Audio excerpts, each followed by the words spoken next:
တမိုင်းတခွင်တွင်တချို့သောဗမာမျိုးနွယ်စုဝင်တို့ဟာကာလရှည်ကြာအတူတကွနေထိုင်ခဲ့ကြတယ်ပတ်ဝန်းကျင်ပထဝီဝင်အနေအထားနှင့်နီးစပ်ရာလူမျိုးစုကြီးများရဲ့ယဉ်ကျေးမှုအရေးအောက်မှာပေါင်းစည်းသွားကြပြီးထိုဒေသအလိုက်အမိတွင်ကတွတ်သွင်းခေါ်ဝေါ်ခြင်းခံခဲ့ကြရပါတယ်။ကွဲပြားခြားနားတဲ့ပတ်ဝန်းကျင်ကြားမှာမိမိတို့ရဲ့မူလဗမာသွေးဗမာအမြုတွေကိုထိမ့်သိမ်းထားကြသည့်ထင်ရှားတဲ့လူမျိုးနွယ်စုအချို့၏တမိုင်းကြောင်းကိုစိတ်ဝင်စားဖွယ်ဖော်ပြလိုက်ပါတယ်။ပြည်ထောင်စုမြန်မာနိုင်ငံတော်အစိုးရရဲ့တရားဝင်သတ်မှတ်ချက်များအရမြန်မာနိုင်ငံမှာ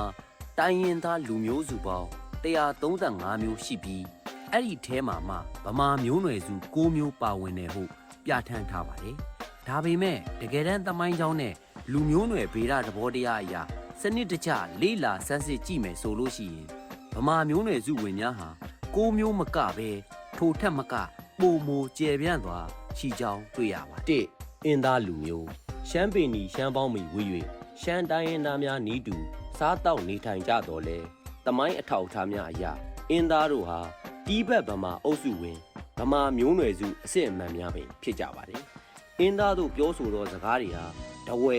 မိတ်ဒေသန္တရရှေးဟောင်းဗမာစကားသံများနဲ့များစွာနီးစပ်မှုရှိတာကိုတွေ့ရပါတယ်။ပကံခေတ်နဲ့အင်းဝခေဦးသမိုင်းကွဲများကြားမှာတနင်္သာရီကံယိုတန်းတဝဲဒေသမှရှမ်းပြည်တောင်ပိုင်းသို့ရွှေ့ပြောင်းအခြေချလာကြတဲ့သမိုင်းကြောင်းများရှိခဲ့ပါတယ်။ပထဝီဝင်အရရှမ်းလူမျိုးများအခြားရောက်ရှိသွားတော်လဲသူတို့ရဲ့တီးဘက်ဗမာသွေးရောနှောမှုဟာဆိုရင်ရှေးဗမာဝေါ်ဝါဒများကိုယနေ့တိုင်အတန်အတွက်ကွဲကွဲပြားပြားဖြစ်ထိမ့်သိမ်းထားနိုင်ခဲ့တာတွေ့ရပါတယ်။နှစ်ဓနုလူမျိုး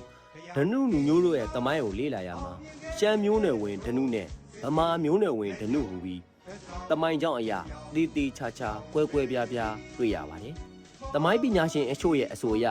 ဓနုဟူသောအမည်ဟာအနော်ရထာမင်းစောလက်ထက်ရှမ်းပြည်ဘက်သို့စစ်ချီယာမှာပါဝင်ခဲ့တဲ့ဗမာလေးစစ်တီတော်များမှ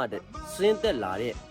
လူတွေလို့ဆိုကြပါတယ်။တချို့သောဓနုလူမျိုးများဆိုရင်ရှမ်းယဉ်ကျေးမှုရှမ်းဘာသာစကားဩဇာလွှမ်းမိုးမှုကိုခံယူကာရှမ်းမျိုးနွယ်စုနှင့်ပုံမနီးစပ်သွားကြတော့လဲအဓိကအစုအဖွဲ့ကြီးမှမူဗမာစကားရဲ့ရှေးဟောင်းဒေသန္တရလေယူလေသိန်းကိုပြောဆိုကြတဲ့ဗမာအုပ်စုဝင်ဓနုတွေဖြစ်ကြပါတယ်။ဓနုတွေအားဆိုရင်ရှမ်းနှစ်ဗမာယဉ်ကျေးမှုနှစ်ခုကြားမှာထူးခြားတဲ့ပေါင်းကူးဝိသေသတစ်ခုဖြစ်ရပ်တည်နေခြင်းဖြစ်ပါတယ်။၃ဝလူမျိုး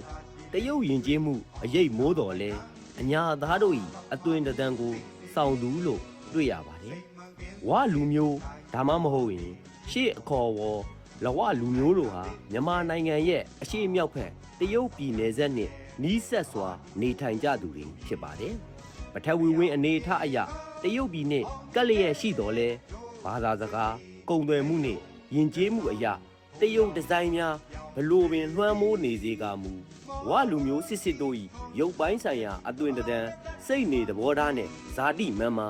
တရုတ်လူမျိုးများနဲ့လုံးဝမတူပဲအညာသားဗမာတို့နဲ့သာထူဆန်းစွာတွားရောက်တူညီနေသည်ကိုတွေ့ရပါတယ်။တမိုင်းကြောင်းနဲ့လူမျိုးနယ်ဗေဒကောက်ကြောင်းတွေအရအလွန်အရေးကြီးတဲ့အချက်ပဲဖြစ်ပါတယ်။တရုတ်နိုင်ငံယူနန်ပြည်နယ်အတွင်းမှာရှိတဲ့ယူနန်လူမျိုးစစ်ဒေသခံမျိုးနွယ်စုများသည်ပင်တရုတ်ပြည်မကြီးရဲ့အဓိကလူမျိုးကြီးများဖြစ်တဲ့ဟန်လူမျိုးဒါမှမဟုတ်ရင်မန်ချူးလူမျိုးတို့နဲ့ရုပ်ရည်သွင်ပြင်လုံးဝမတူပါဘူး။တမိုင်းကြောင်းအရယနေ့တရုတ်ပြည်တောင်ပိုင်းနဲ့ယူနန်ကုန်းပြင်မြင့်တို့ဟာလွန်ခဲ့တဲ့နှစ်ပေါင်းထောင်ကြီးကတီးဘက်ဗမာအုပ်စုများနဲ့မွန်ခမာအုပ်စုများအခြေချနေထိုင်ခဲ့တဲ့အမိမြေဖြစ်ပါတယ်။ဟန်လူမျိုးနဲ့မန်ချူးလူမျိုးတို့ဟာမြောက်ဘက်မှတောင်ဘက်သို့နယ်မြေချက်ထွင်လွှမ်းမိုးလာခြင်းဖြစ်ခဲ့ပါတယ်။ဒါကြောင့်ဝလူမျိုးများအပါအဝင်ယူနန်ဒေသခံရှေးဦးမျိုးနွယ်စုများဟာမြောက်ဘက်ဟန်လူမျိုးများကဲ့သို့မျက်လုံးမှေးအသားဖြူစင်သည့်ရုပ်သွင်ထက်တောင်ဘက်တီးဘက်ဗမာအုပ်စုဗမာတို့၏ဘိုးဘွားများကဲ့သို့ညိုညင်သောအသားအယောင်ခိုင်မာတောင့်တင်းသောရုပ်ပိုင်းဆိုင်ရာဖွဲ့စည်းမှုများနှင့်မျက်လုံးမျက်ဗံကောင်းမွန်တဲ့အညာသားဗမာတို့၏ရုပ်သွင်ပြင်မျိုးရိုးဗီဇကိုပုံမပိုင်ဆိုင်ထားကြောင်းတွေ့ရပါတယ်။